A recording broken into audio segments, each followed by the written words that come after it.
नेहमी स्वच्छ नीटनेटकं राहण्यासाठी आपण सारखीच स्वच्छता करत बसायची का? तर नाही. फक्त एकच गोष्ट लक्षात ठेवायची, ती म्हणजे कोणत्या वेळेला काय स्वच्छ करायचं.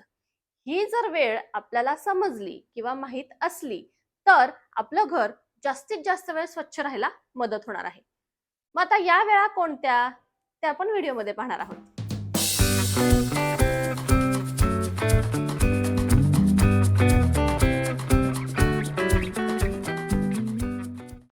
मैत्रिणींनो, तसं पाहिलं तर प्रत्येकाची स्वच्छता करण्याची पद्धत ही वेगवेगळी असते. प्रत्येक जण आपल्याला मिळेल त्या वेळेप्रमाणे स्वच्छता करत असतो.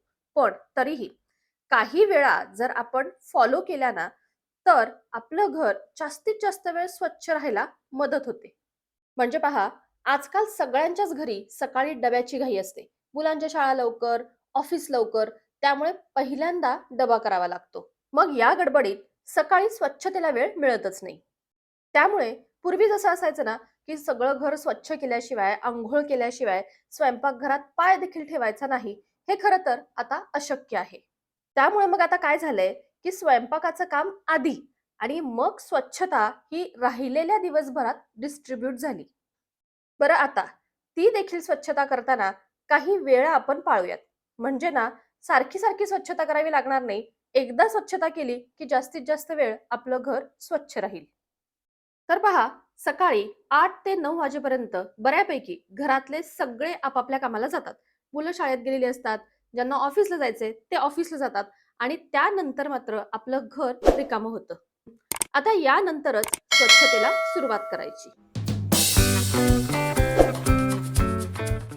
आपल्या घराला गॅलरी असते, व्हरांडा असतो किंवा अगदी मोठं अंगण असेल, तर ते नेहमी सकाळीच स्वच्छ करायचं. कारण या जागेचा उपयोग दिवसभर आपल्याला काही ना काही कामासाठी करायचा असतो आणि त्या कामांसाठी आपल्याला ही जागा तर स्वच्छ हवीच. आता माझ्या घराला अशी छानपैकी गॅलरी आहे.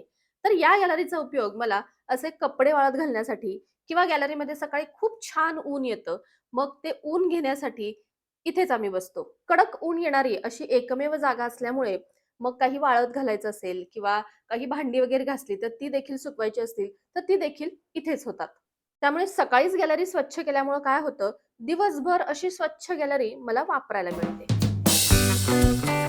आता घरातला पसारा.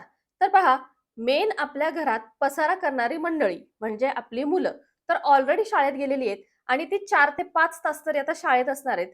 त्यामुळे ही वेळ मात्र अगदी योग्य आहे पसारा उचलण्यासाठी. या वेळेत जर आपण आपल्या घरातला सगळा पसारा उचलून सगळ्या गोष्टी अगदी जागच्या जागेवर ठेवल्या ना, तर निदान मुलं येईपर्यंत म्हणजे 5 ते 6 तास तरी आपलं घर अगदी व्यवस्थित नीटनेटकं राहणार आहे.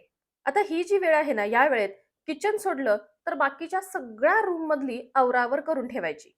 मी देखील या वेळेत हॉलमधली सगळी खेळणी, पुस्तकं जे काही असेल ते जागच्या जागेवर नेऊन ठेवते. बेड छान व्यवस्थित करून ठेवते.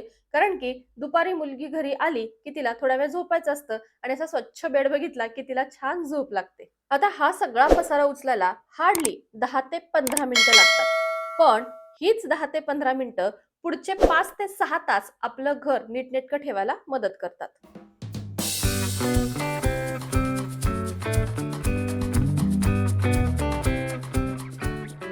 झाडू मारण्याची वेळ. तर दिवसातून 2 वेळा, एकदा सकाळी आणि एकदा संध्याकाळी 2 वेळा घरामध्ये झाडू मारला गेलाच पाहिजे. भलेही तुम्ही रोज फरशी नका पुसू, चालेल, अगदीच काही हरकत नाही. पण झाडू मारायचं काम मात्र रोजच्या रोज झालंच पाहिजे.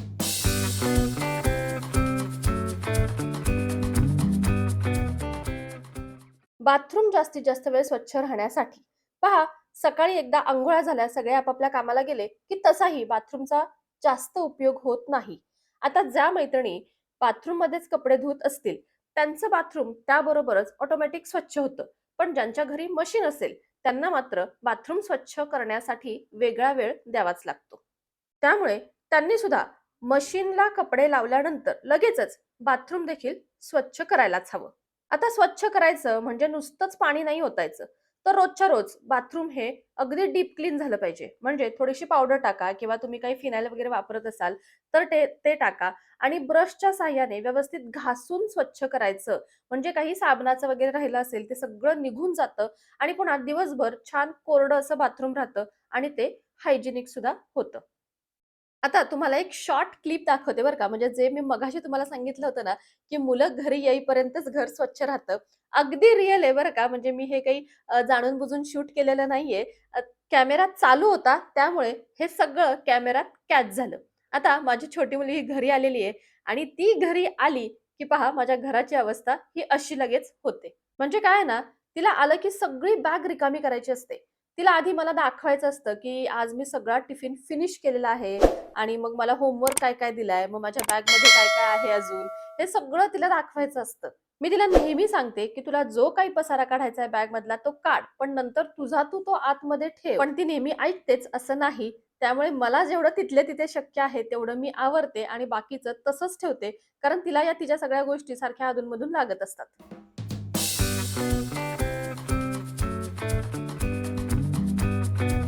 आता या पुढचं क्लीनिंग आहे ते म्हणजे डस्टिंग. डस्टिंग करण्यासाठी योग्य वेळ कोणती?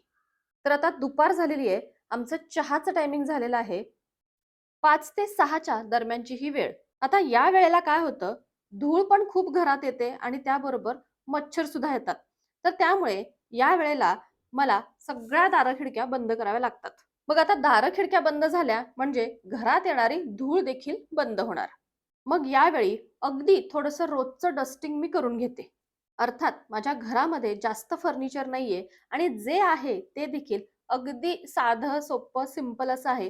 नुसता एक हात फिरवला तरी देखील सगळं स्वच्छ होतं. हे डस्टिंग सुद्धा मात्र मी रोज करत नाही. कारण रोज अगदी एवढी धूळ येत नाही. कारण अगदी जे धूळ येण्याचं टायमिंग असतं ना, त्या टायमिंगला मी दारं किंवा खिडक्या बंद करणंच पसंत करते. त्यामुळे धूळ घरात यायची कमी होते.